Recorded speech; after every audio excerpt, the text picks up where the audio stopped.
Hello सांगने समस्त को जुहार आज वीडियो रे स्वागत जनाऊे। चलो आज वीडियो रे आम बरी खटा केन्ता बनासन जे तुमके बतामा।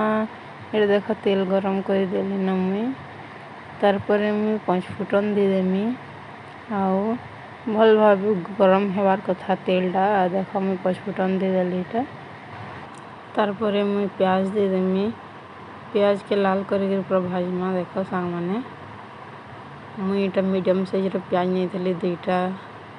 हाँ इटा भल भाई पतला पतला काटी करी देख भाजू छेटा मुई तमके मन के भी भल से भाजबार कथा सांग मैंने आ मोर वीडियो रे जे नुआ छ सब्सक्राइब करवाटा नहीं भूलब। लाइक कमेंट शेयर गोटे करदेव सांग मैंने भल लगवा जदि वीडियो इटा मुई बरी के भी देदेली। देख आउ बरी के भी लाल करी भाजी देमा। तारपरे और फेणा कच्चा मिर्चा में 3टा नहीं थी हेतु मुझे काटिक देदेली। देख भल भाई भाजी देली मिर्चा के तारपरे कटा होता टमाटर के भी मुझे देदेली सांग मैंने आउ भल भाव 2 मिनट भाजी देली। तारपरे जाकर मुझे नून आउ जीरा गुण टिके देदेली।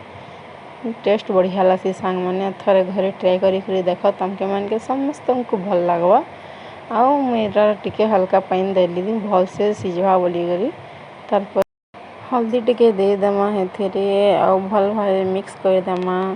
3 ରୁ 4 मिनट जब भल से घाटमा है ताकि जेनटा पानी देथिलु हेटा पूरा बिली जीवा आ देखबार थरे भी बढ़िया लसी सांग मैंने देख कलर केनता बढ़िया आसी छे। जीरा गुण टिके भी पकई देथिले मस्त लागबा। तमे थरे खाली ट्राए करी देख सांग मैंने मोर रेसिपीटा तुमको मन को बहुत भल लागबा आउ घरे समस्त को भल लागबा। आउ वीडियो भल लगता लाइक शेयर गोटे कमेंट कर देव सांग मैंने सब्सक्राइब कर जहरी नुआ नुआ वीडियो मैंने आसवा। इटा देखो आम जुएरे ही रांधुचु आ जुएरे रंधा तो तुम्हें मैंने जानी केनता बढ़िया लगसी जे आउ मोर वीडियो एतकी थिला सांग मैंने फिर भेट पड़मा नुआ वीडियो रे। Thank you so much.